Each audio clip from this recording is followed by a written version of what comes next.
wronged our kin in the gates of pride, and sorrow fell like a rising tide. Brothers wept where trade should stand, tears cried out in a foreign land. Word came swift to Jacob's tent, grief like fire, the air was rent. 12 arose with steady eyes, not for plunder, but to guard their lives. No trumpet blown, no king enthroned, but oath-bound sons stood flesh and bone. The God of fathers saw them stand, faith and courage hand in hand. The sons of Jacob rose as one, like lions under rising sun. Not by number, not by fear, but covenant drew Yahweh near. From tents to gates, from grief to flame, we hold the line in Yahweh's name. Through shadowed roads, no boast, no pride, only truth as faithful guide. Walls were high and hearts were blind, but Yahweh reads the thoughts of men. Justice stood, no throne to claim, no song of hate, no hunger for fame. Only this, when blood is shed, the covenant remembers what was said. Gate by gate, the fear took hold, when Yahweh's hand made cowards cold. Not a shout, not a roar, only justice, nothing more. The sons of Jacob rose as one, hearts like drums, like blazing sun. When brothers bleed, the earth remembers. Yahweh defends his covenant members. From tents to gates, from grief to flame, we hold the line in Yahweh's name. Issachar stood when strength was thin, would not fold, would not give in. Zebulun held when hope ran low, Naphtali moved like lightning glow. Dan ran down the rising dread, Asher kept the flank well set. Benjamin, youngest, fierce and bright, stood like a lion in the night. Jacob watched with heavy breath, prayed for life while facing death. God of Abraham, draw near, do not let my seed fall here. Heaven heard the Father's cry, and dread fell thick on pride's reply. Their courage cracked, their arrogance fled, when fear of Yahweh shook their head. The sons of Jacob rose as one, 12 like blades beneath the sun. Let the nations learn this name, touch the covenant, break the flame. Not for spoil, not for throne, but truth upheld and justice sown. Write it down for distant days, when faith must walk through hostile ways. A family stood, no crown, no throne, yet shook the proud and brought them low. Where covenant is sworn and born, warriors rise and hearts are formed.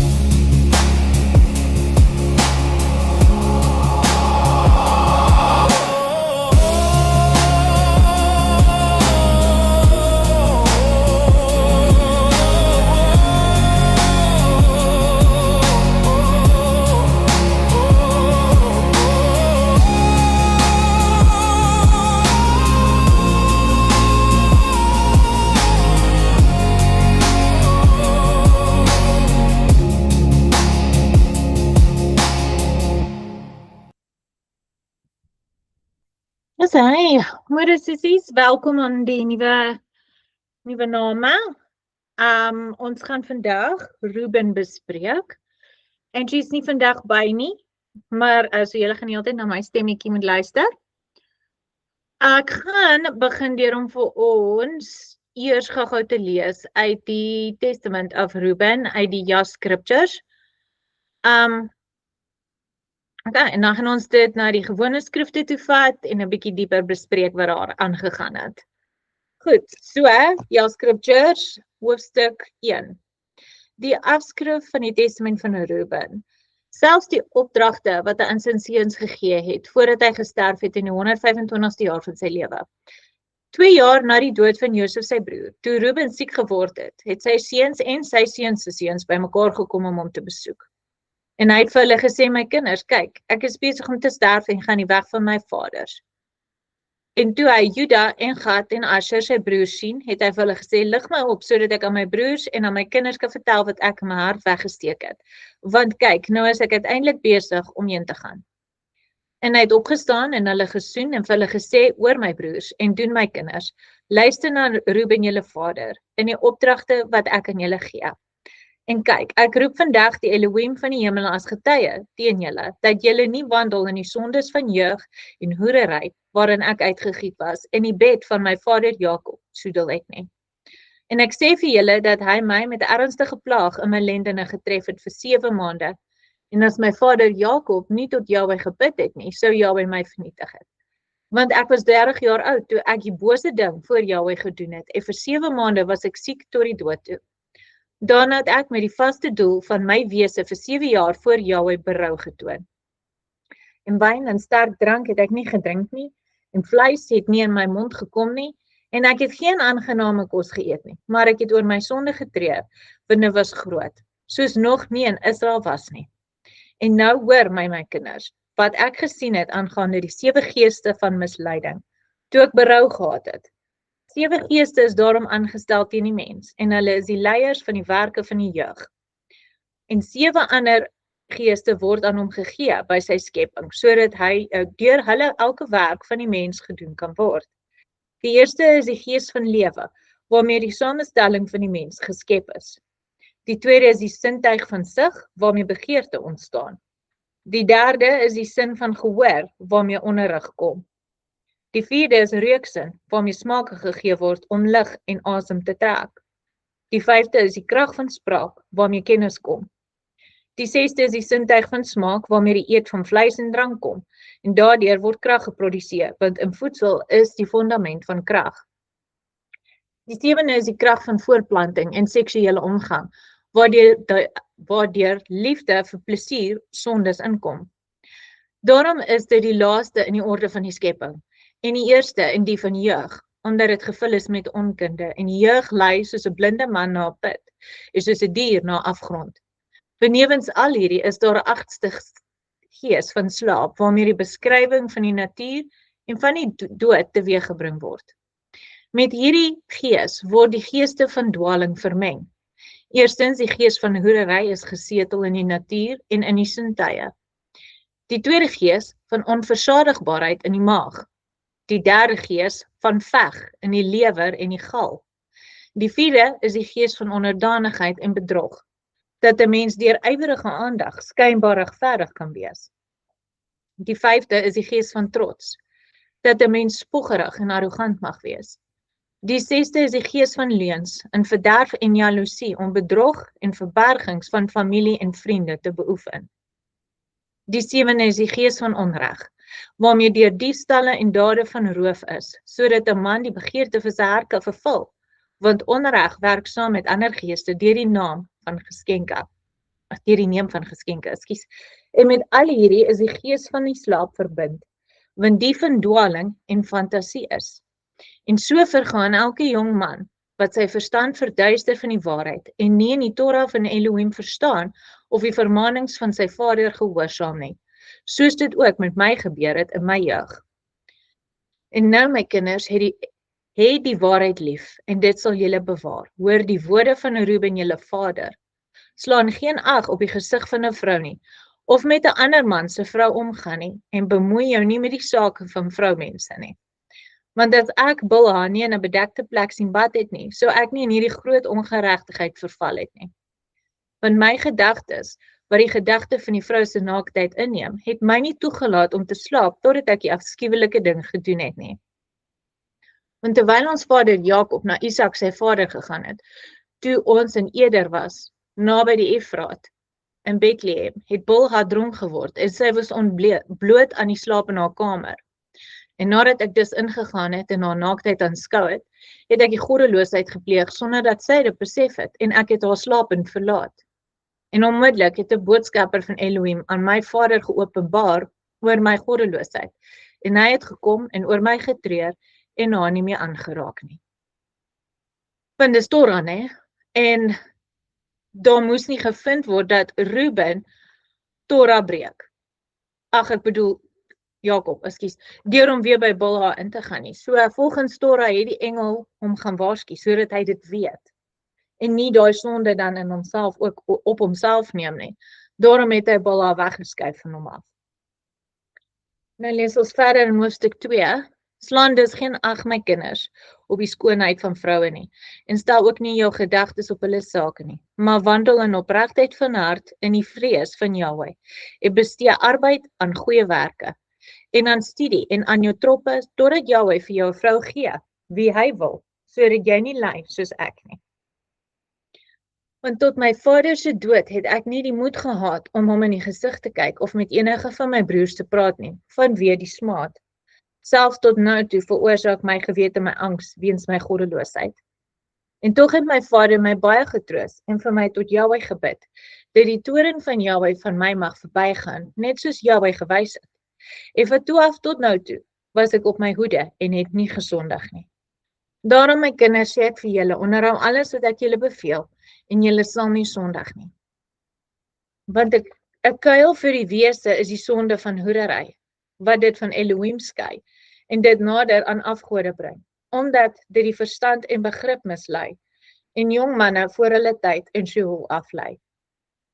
Want baie het hoerery vernietig, want al is 'n man oud of edel, of ryk of arm, bring hy smaad oor homself by die seuns van mense, en bespotting by Beliar. Want julle het die gehoor aangaande Josef, hoe hy homself van 'n vrou bewaar het, en sy gedagtes van alle hoerery gereinig het, en guns gevind het in die oë van Elohim en mense. Want die Midsritiese vrou het baie dinge aan hom gedoen, en het towenaars ontbied, en hom liefdesdrankies aangebied. Maar die doel van sy wese het geen bose begeerte toegelaat nie. Daarom het die Elohim van jou vaders hom van elke bose en verborge dood verlos. Want as hoerery jou nie jou verstand oorwin nie, het Beliar jou ook nie oorwin nie. Want boos is vroue, my kinders, en aangesien hulle geen mag of krag oor die man het nie, gebruik hulle listigheid deur uiterlike aantrekkingskrag, sodat hulle hom na hulle toe kan trek. En wie hulle nie deur uiterlike aantrekkingskrag kan betower nie, oorwin hulle deur slinksheid. Want verder, aangaande hulle, het die boodskapper van Jahweh vir my gesê en my geleer, dat vroue meer as mans oorweldig word deur die gees van hoerery, en hulle hart smee hulle planne teen mans, en deur middel van hulle versierings mislei hulle eers hulle gedagtes, en deur die oogopslag plant hulle die gif, en dan, deur die voltooide daad, neem hulle gevange. Want 'n vrou kan nie 'n man openlik dwing nie, maar deur 'n hoerse houding verlei sy hom. Vlug daarom hoerery, my kinders, en beveel julle vrouens en julle dogters, dat hulle nie koppe en gesigte versier om die verstand te mislei nie, want elke vrou wat hierdie listigheid gebruik, is vir ewige straf gereserveer. Hiervoor het hulle die waarnemers gelok, wat voor die vloed was, want soos hierdie hulle voortdurend aanskou het, het hulle na hulle begeer, en hulle het die daad in hulle gedagtes bedink, want hulle het hulle self in die vorm van mens verander, en het aan hulle verskyn, toe hulle by hulle mans was. So die waarnemers hier is die watchers, né? Hulle, nou sê hy hierso, my vrouens voel, hy val almal aan, maar hy doen nie. Hy val die vrouens aan wat hulle skoonheid gebruik om mans weg te lok, of in 'n lokval te lei. Vrouens wat noem hulle dit, hierdie catfishing met die make-up en die mooi hare en die mooi klere, dis die gevaar waarvan hy praat. Hy praat nie van 'n goeie vrou, soos ons laasweek in die Spreuke 31 vrou bespreek. Hy praat nie van daai vrou nie.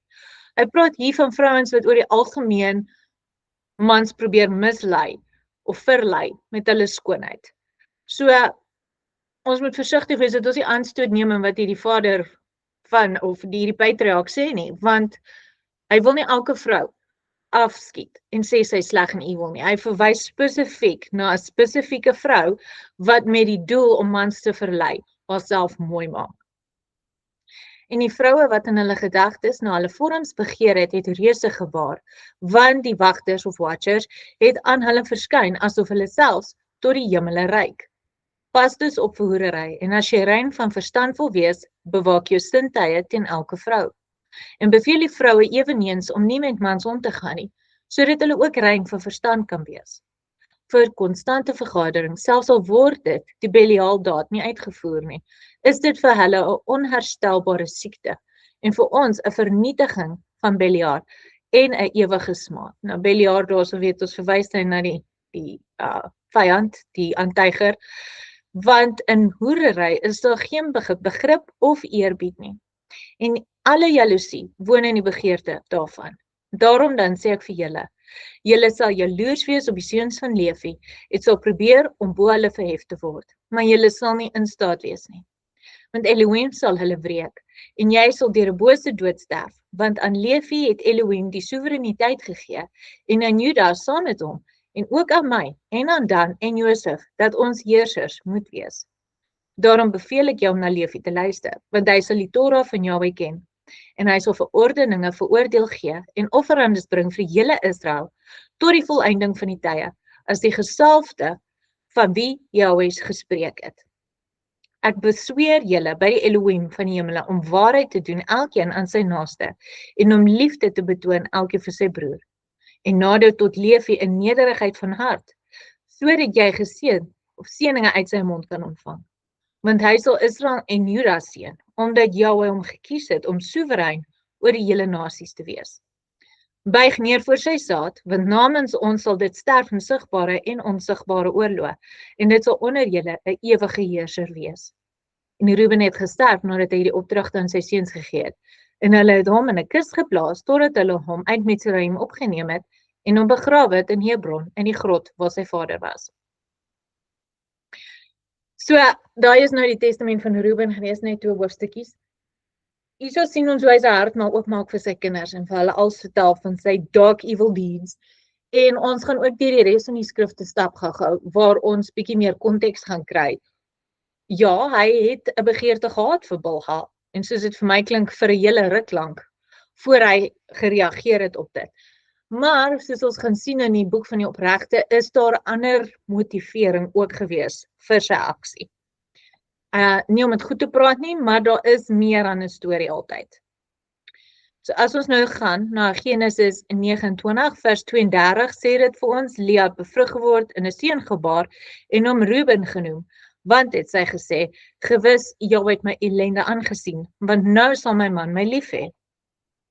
Ons sien ook dat hy die een was wat Josef se lewe gered het, toe die broers hom wou doodmaak, in Genesis 37 vers 21 tot 22. Toe Reuben het hoor, het hy hom uit hulle hande gered deur te sê, laat ons hom nie doodslaan nie. Moenie bloed vergiet nie, gooi hom in hierdie put wat in die woestyn is, maar moenie die hand aan hom slaan nie, sodat hy hom uit hulle hand kon red en hom na sy vader toe kon terugbring. So Reuben was van plan om sy boetie uit die put te gaan haal en hom terug te gee aan Jakob. Maar soos ons weet, die storie toe nou nie so heeltemal uitgewerk nie. Genesis 49 vers 3. Reuben, jy is my eersgeborene, my krag en eersteling van my sterkte, die vernaamste in hoogheid en die vernaamste in mag. So hierdie is nou die seëning wat Jakob oor Reuben uitgespreek het. Ons sien ook dat Reuben, die nasate van Reuben Sion as erfstuk gekies het, toe hulle by die beloofde land uitgekom het na die woestyn. In Numeri 32 vers 1 tot 2. En die kinders van Reuben en die kinders van Gad het baie vee gehad, 'n groot menigte. En toe hulle die land van Jaeser en die land van Gilead bekyk, vind hulle uit dat die plek 'n plek vir vee was. Daarom het die kinders van Gad en die kinders van Reuben gekom en het Moses en die priester Eleazar en met die owerstes van die vergadering gespreek en gesê, maar Moses het die kinders van Gad en die kinders van Reuben geantwoord, sal julle broers, goodness, ek het die hele vers hier uitgelos, maar in elk geval, hulle wou toe nou die stuk by die rivier hê, voor die oor die rivier in Jericho ingaan, hulle wou daai stuk grond daar gehad het, vir hulle vee, want dit was gepas gewees.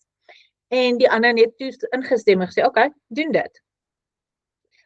Dit ons nou hierso in vers 6. Okay, ekskuus, Moses vat hulle aan. Want hulle moes toe nou ons eers nou die land gaan skoonmaak, né? En oorlog maak en die nasies wat daar is verdryf sodat hulle hierdie land kan oorneem. En Moses sê toe vir die kinders van Gad en Reuben, sal julle broers oorlog toe trek en wil julle hier bly? Met ander woorde, gaan julle saam met ons nog steeds oorlog voer of wil julle nou net hier kom rustig wees nou?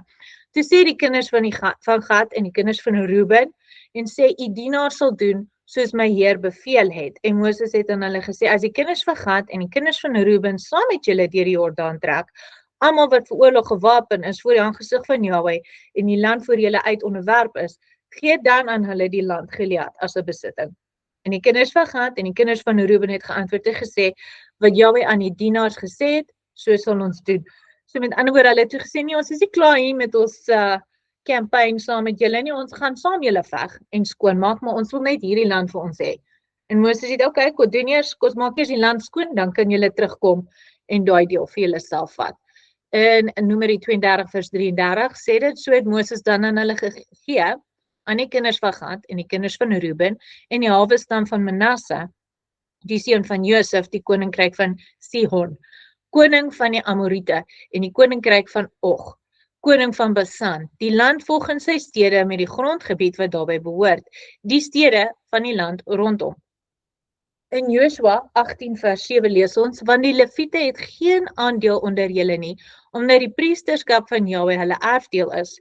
En Gad en Reuben en die halwe stam van Manasse het hulle erfdeel ontvang oor kan die Jordaan in die ooste, wat Moses die knegt van Jahwe aan hulle gegee het.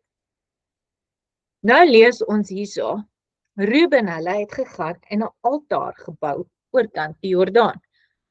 Nou ons weet, volgens Torah, mag jy net altare bou waar Vader vir jou wys en daar's spesifieke instruksies hoe die altare gebou moet word.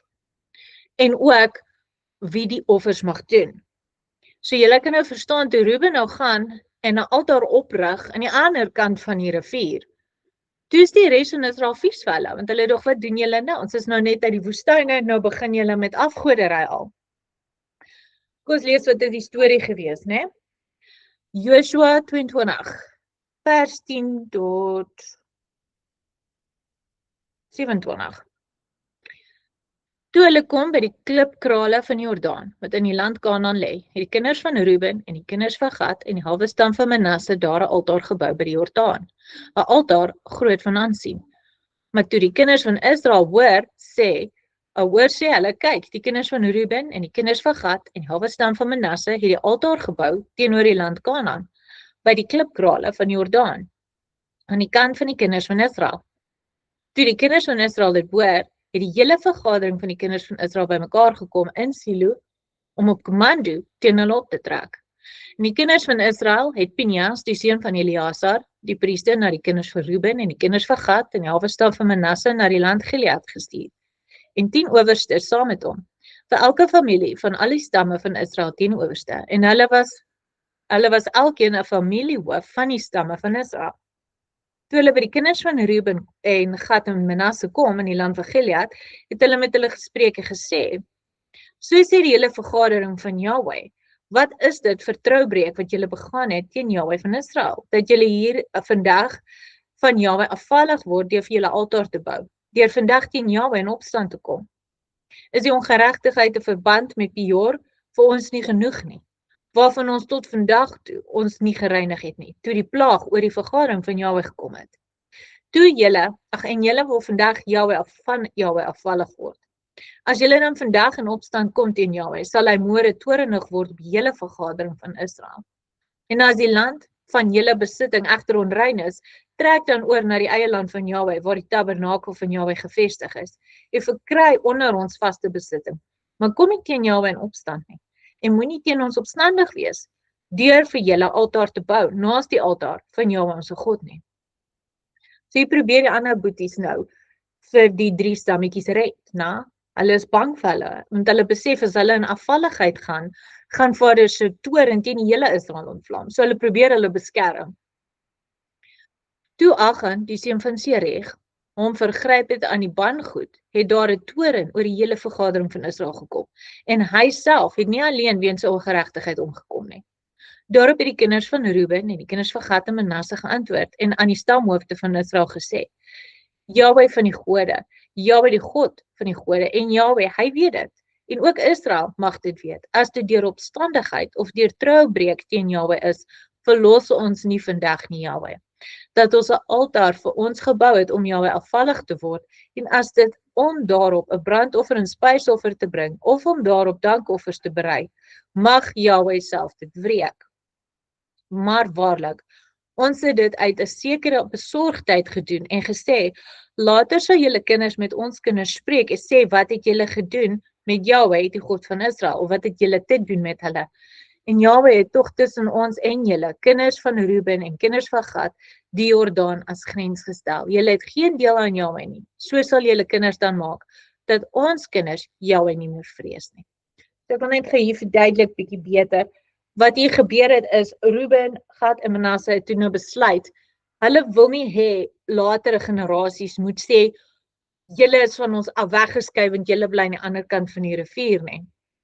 Daarom het hulle hierdie altaar gebou, om hulle kinders te kan wys, dis hoe die altaar lyk, wat aan die ander kant is, wat in die stad is self, om daai verbintenis te maak, dat hulle dieselfde God dien, dat hulle dieselfde wette volg, dat hulle almal een volk is.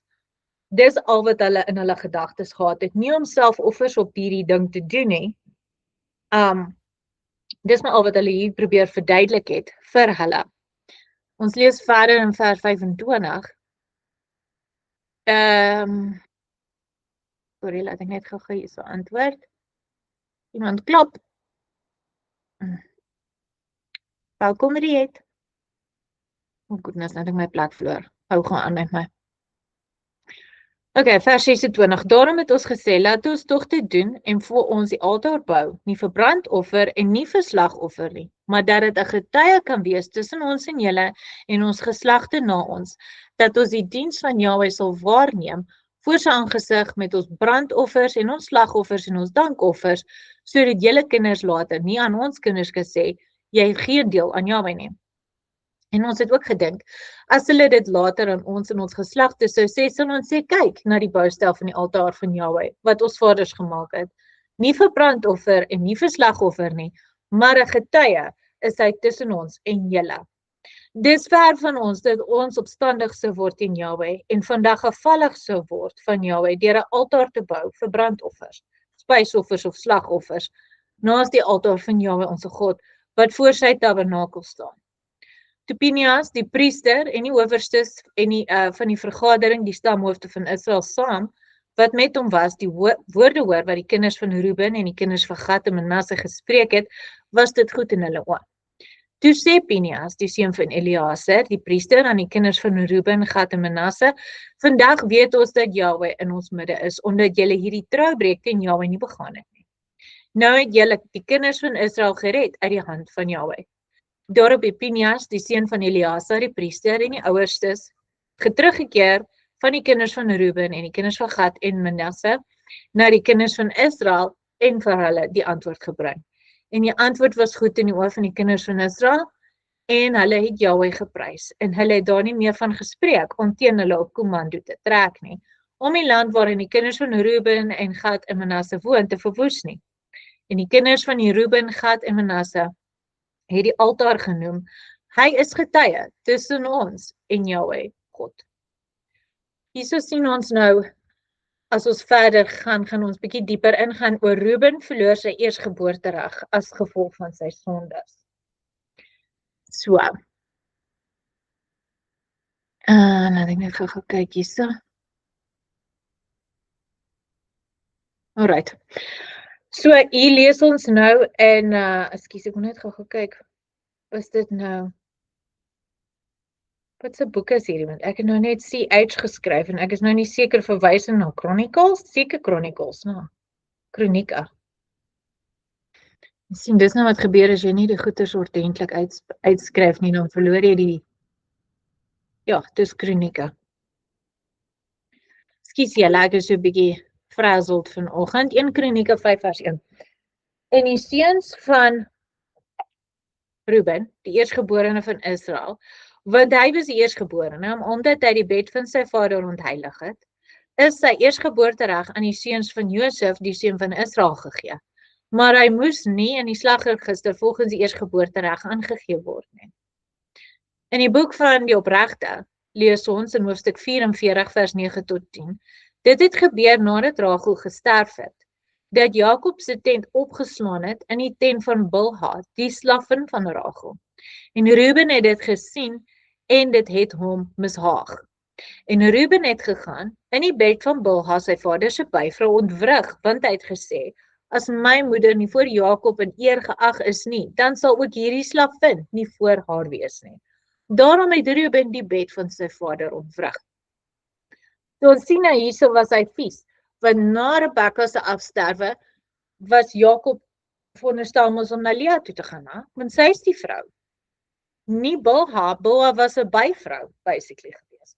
Maar in plaas van om na Lea toe te gaan, toe besluit Jakob hy gaan in Bilha se tent gaan bly. Dit het Reuben kwaad gemaak. So ja, hy het reeds Bilha begeer, maar hy verstaan baie goed toe hy in die act ingaan wat die nagevolge gaan wees. Dat sy pa nie meer by Bilha sal kan ingaan nie en haar van hom af weg moet sit. Hy het gedink deur daai aksie kan hy Jakob dwing om by Lea te gaan bly in haar tent. So ja, dit was 'n selfsugtige act wat hy gedoen het vir homself, maar hy het ook sy ma in gedagte gehou hierso. Of hy dit dalk as verskoning gebruik vir sy aksie in die begin. En toe later besef dis nie 'n ordentlike verskoning nie, wat jy gedoen het was nog steeds verkeerd. In die boek van Opregte 44 vers 11 tot 12. Jakob het daarvan gehoor en dit was boos in sy oë, maar hy het niks aan Reuben gesê in daardie dae nie. En Jakob het die saak in sy hart bewaar tot die dag toe hy sy seuns sou roep en oor hulle sou spreek. So hier is dit belangrik dat die boek van die Opregte beklemtoon Reuben se motief. Nie noodwendig net welis nie, maar jaloerse ywer vir sy moeder Lea. Tog bly dit 'n oortreding van vaderlike gesag en orde.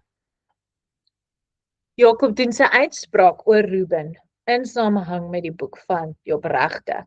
In die boek van Opregte of Jasher, hoofstuk 56, vers 23 tot 25. Jakob spreek sy seuns toe voor sy dood. En Jakob het met Reuben geroep en gesê, Reuben my seun, jy is my eerstgeborene, my krag en die begin van my sterkte. Maar omdat jy onstuimig was soos water, sal jy nie voortreffelik wees nie. Want jy het die bed van jou vader ontwrig en dit ontheilig. Daarom sal die eerstgeboortereg nie aan jou behoort nie, en die koningskap sal nie uit jou voorkom nie.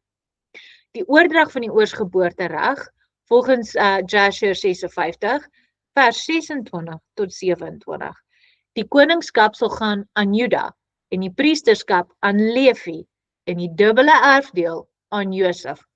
Maar Reuben sal leef en nie sterf nie, en hy sal nie uitgeroei word uit Israel nie. So sy geaardheid hierso kan ons sien was impulsief, emosioneel, hy was vurig en sterke gevoelens van reg en onreg, alhoewel sy aksies 'n bietjie misguided was, want hy was jonk en hy het dwaas opgetree. Sy tekortkominge was 'n gebrek aan selfbeheersing. En Jakob se seun was erkenning van sy krag en sy potensiaal, maar geen voortreffelikheid nie. Met ander woorde, hy sou nooit weer 'n plek van mag in die volk inneem nie. Moses later het ook seëninge oor die 12 stamme uitgespreek. En sy seëning oor Reuben was, laat Reuben leef en nie sterf nie. So hy wys dit dat hy sou herstel word, sonder dat hy weer leierskap sou ontvang het onder die volk. Reuben se sterktes was fisiese krag, hy was beskermend en bereid om verantwoordelikheid te neem. Later het hy besef wat sy foute was en repent. Sy geestelike swakpunt was die oë en die vlees wat die hart lei. Dit is waarskuwings teen welis. Dis hoekom hy vir sy kinders oppas.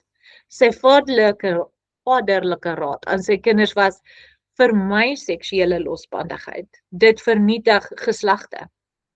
En sy laaste waarskuwing was, welis verduister die verstand en bring oordeel. So die sleutelinsig hierso uit die testament van Reuben sal wees, dat Reuben self gesê het, my kinders, ek het gesondig teen my oë, welis het my hart oorrompel, en ek het gestruikel, al was ek die eerstgeborene. So hy leer sy seuns dat welis begin met die oë. Sonde beroof 'n mens van onderskeiding en selfs in 'n regverdige bedoeling kan vernietig word deur die onbeheerste emosies. Berou red jou siel, maar die herstel is nie altyd herstel in posisie nie. So jy kan berou hê en jy kan repent van jou sondes, maar dis nie te sê dat jy weer jou plek van eers sou inneem, soos hy gehad het as die eersgeborene nie. So ja, die samevatting van Ruben is dat Ruben was sterk genoeg om te lei, maar te onstuimig om te regeer. Hy was berouvol genoeg om te leef, maar nie gedissiplineerd genoeg om te heers nie. So, dit is eintlik maar 'n sad story as jy kyk, dat hy het sy les geleer en hy het probeer verbeter, maar hy was nooit weer in daai posisie van mag gesit nie. Skus Lily, ek sien nou eers jou vraag. Hou gaan aan. Ek het 'n vraag hieroor. Volgens my kennis en wat ek gelees het Bilha nie geweet dat dit Ruben was. Nie eers die oggend het sy geweet. Hoekom mag Jakob nie weer by ingaan? Omdat sy geonteer of ontreinig is nie. Sien, en Torah sê dit vir ons, jy mag nie die naaktheid van jou vader ontbloot nie. Dit verwys na sy vrou. En wanneer jy nou, daai vrou word nou ingeneem deur die man. So sy word ontreinig. So die oomblik wat Jakob weer by ingaan, dan word hy ook ontreinig deur die acts wat sy deel van was, of sy nou bewus was daarvan of nie. Dit bly staan. Ons word nie onrein noodwendig net oor ons weet daarvan of nie. Dis hoekom met unknowing sin is baie keer in ander opsigte, maar in hierdie opsig is dit nogal ernstig vir vader. Dit is in die Torah self, ekskuus, ek het nou nie daai stukkie self voorberei of gesoek presies nie, maar dit kom daarop neer in Levitikus, ek dink, waar hy vir ons sê, jy kan nie by jou vrou, jou pa se vrou ingaan nie. Dis 'n sonde, dis 'n oortreding van Torah. En vir Jakob om terug te gaan na haar toe, so hy die sonde op homself ook geneem het. Dis hoekom die engel hom gaan waarsku het amper onmiddellik dat dit gebeur het, sodat hy nie in daai sonde mag tree en so 'n vloek oor sy seuns bring nie. Ja, die seuns het eventually alleen ons is aangevang. En is dit dieselfde as iemand verkragt word, of gaan dit oor jy nie jou vader se bed mag onteer nie? Dit gaan oor jy mag jou vader se bed onteer nie. En ja, Bilha was for all intents and purposes eintlik verkragt deur Ruben, want sy was dronk, sy was onbewus van wat gebeur het met haar. So ja, ons technical wil raak, sy was verkragt. En sy het obviously eers die volgende oggend besef wat gebeur het. So ja, dis al twee daai, Lily. Ek sou sê dis al twee daai. Is daar enige ander vrae of iets wat julle wil bylas op wat ons bespreek vanoggend? Die hoofstukke in verse. Yes, Netta, hou gaan in, ek lees gou vir jou. Waar is ons nou? Boek van Opregte.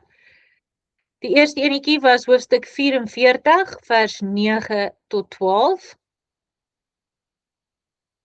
Dan is dit die boek van die Opregte of Jasher, hoofstuk 56, vers 23 tot 25. Eintlik al die pad aan tot by vers 27. So dit is van hoofstuk 56, vers 23 tot 27.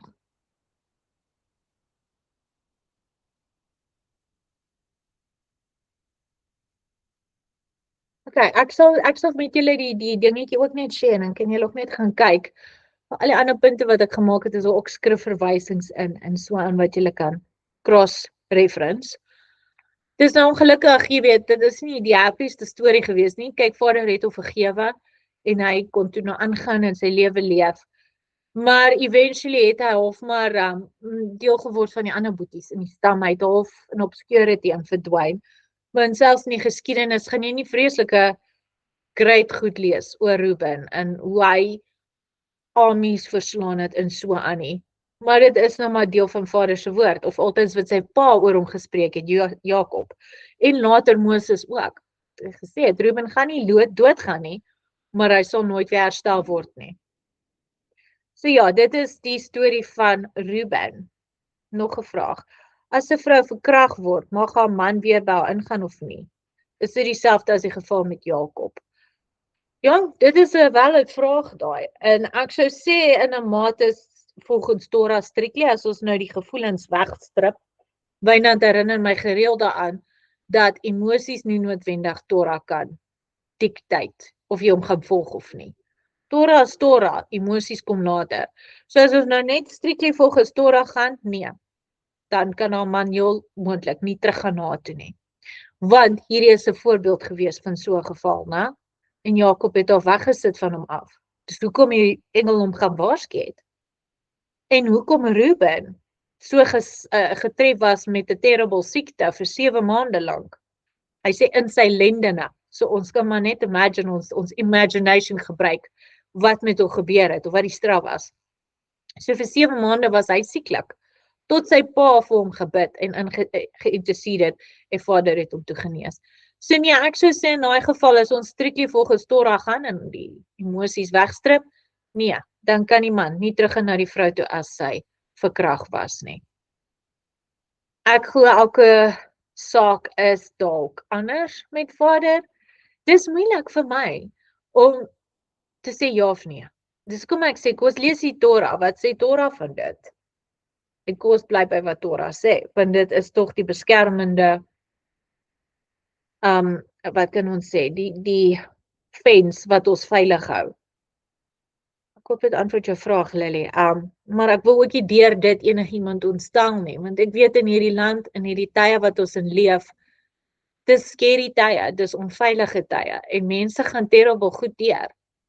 So vir my om vir jou te sê, die man moet daar wegsit, joh, ek weet nie wat die omstandighede was nie, verstaan? Ek kan nie vir jou direk sê, vir elke persoon, dis die wet nie. Vader verstaan elkeen se omstandighede. Dis hoekom al wette is omtrent as 'n vrou geryp word of verkragt word, wat is die dinge wat sy moet deurgaan? As dit in 'n veld gebeur, alleen waar niemand haar hoor skree nie, dan moet daai man wat haar verkragt het met haar trou.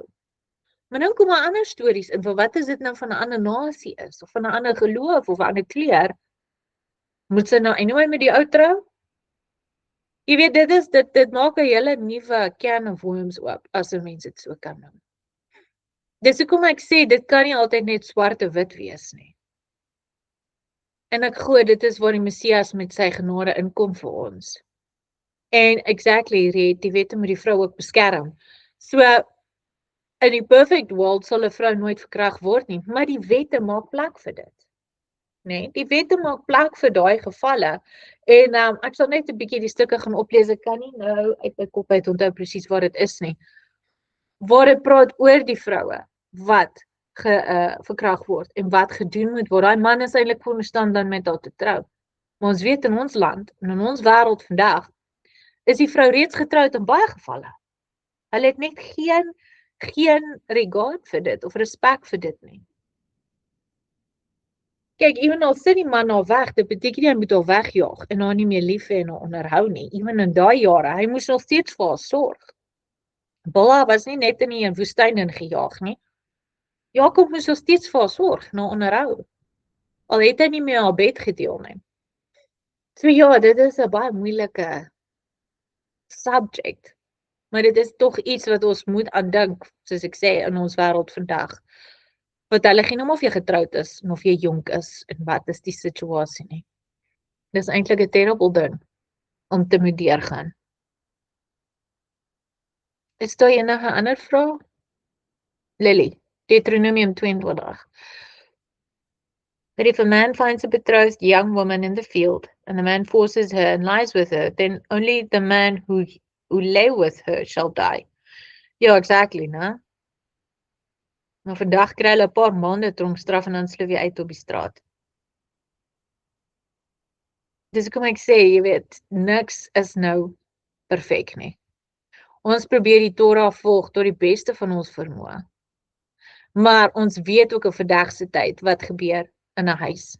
Hulle kom in jou huis in, hulle bind jou man vas, hulle doen goed met jou en jou dogters. Beteken dit jou man mag nou nooit weer by jou ingaan nie? Beteken dit jou man moet jou nou wegstoot? Wat van die dogters wat hulle oorgekom het? Dis goeie vrae, dis valid vrae wat ons almal in ons harte dra met 'n bang is om hardop te sê amper. What do we do? En ek dink wanneer ons nou soos 'n man met cold logic na die Torah kyk, sal dit vir jou sê, nee, hy mag nooit weer teruggaan na sy vrou toe nie. Of, in die geval van die dogter, sy's nou geskenk, né? Maar as sy nou die dag met haar man trou, of haar man vind en met hom trou en hom voor die tyd vertel wat gebeur het, is 'n keuse, gaan hy haar aanvaar of gaan hy net nooit met haar trou nie? Dis moeilik in vandag se tyd. Daar is absoluut net geen meer liefde of respek vir ons medemense nie en dit gaan hom 'n keer erger raak. Dis alles valid vrae. En ek kan nie vir julle die antwoorde gee nou nie, want ons het nie nou priesters wat vir ons kan intercede en vra nie, maar ons kan ons mans toe draai en sê, hier's die subject, verduidelik vir ons wat gaan aan hierso. Wat is die geval, wat kan ons doen hier? Want dit is nie ongelukkig net 'n pie in the sky story, of 'n scenario wat ons uit die lug uittrek nie, dis realiteit. Wat doen ons? Dis 'n valid question, en ek dink is iets wat ons aan die mans moet pose, dat hulle tog vir ons 'n bietjie antwoorde kry by Vader, en vir ons kan sê, wat is dit? Want nie noodwendig enigiemand gaan wil praat daaroor, dat sy deur dit gegaan het nie. Dis tog private dinge. Maar sy het dalk die antwoorde nodig. Al is dit net een of twee vrouens uit die hele groep van gelowiges uit. Sy het dalk daai antwoorde nodig. Die man ook, maybe. Hy weet net nie hoe om die vraag te vra nie. So ek sal dit beslis aan Wynand opdra en hoor wat sê hy, as die ander sissies met julle mans ook wil praat, dan kan hulle ook by na Vader toe draai. En gaan vra en bid en ons antwoord gee op dit. Anyway, ek gaan gou daar ander liedjies soek wat ek vir julle wou speel, maar ek moet hom nou eers kry. So, wat is nuus by julle? Gaan dit goed met julle almal?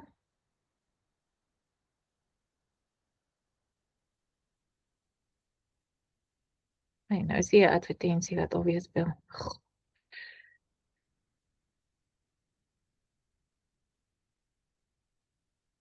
Skus julle, ek soek nou 'n liedjie hierso. Ek het hom nie voor die tyd inline gekry nie.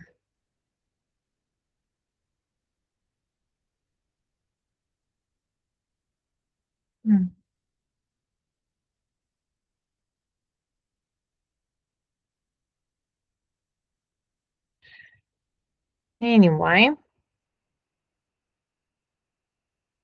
Ek weet nou hier so regkom. Skus ek is nou daar's tye van stilte, is gewoonlik chat edgy tussendeur. So ek gaan vir ons liedjie van Lea speel, want ons praat tog hier oor haar oudste seun. Wat ek net eers gegaan. Ag, dis 'n plesier, Chantel. Dis awesome om met julle hierdie goed te kan saam deurwerk en share. Ok, ek speel vir julle 'n afsluiting Unseen, but Chosen, die liedjie van Lea. En dan na dit sal ek aflog. Julle moet 'n geseënde en awesome Sabbat hê. Hierso is die liedjie.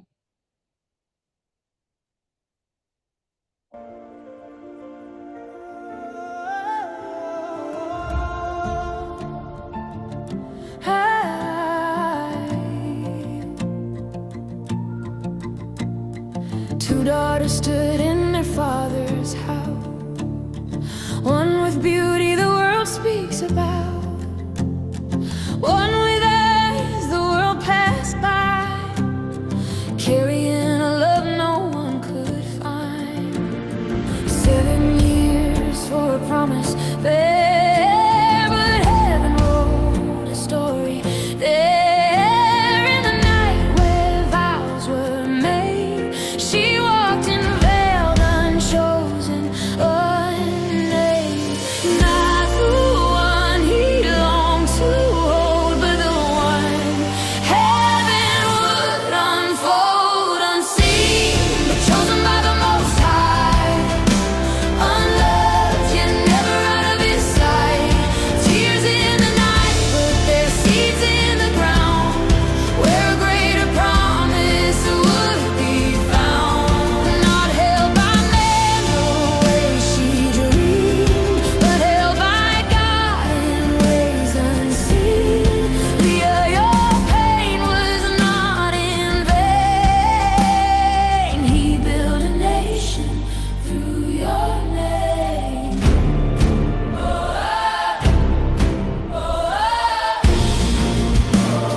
reaching for what could not be. Then something shifted deep inside. No more striving, no more fight. This time I will praise Yahweh.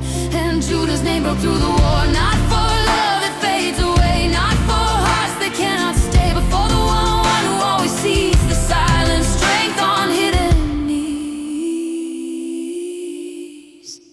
Fields of wheat and mandrake plea, bargaining for one night's peace. A house divided, quiet wars, yet Yahweh kept opening unseen doors. 6 suns rise like pillars strong, a daughter's voice, a softer song. Half a nation in her hands, built from tears and quiet stands. Unseen but chosen by the Most High, unloved yet lifted in His design. You gave the world what it could not see, a lineage wrapped in destiny. From Judah came a lion's roar, a king of promise forevermore. Via heaven wrote your name in a place no man could claim. Not first in love, but first in grace, laid to rest in a sacred place beside the mothers, honored, known what she never had. Yahweh made her own.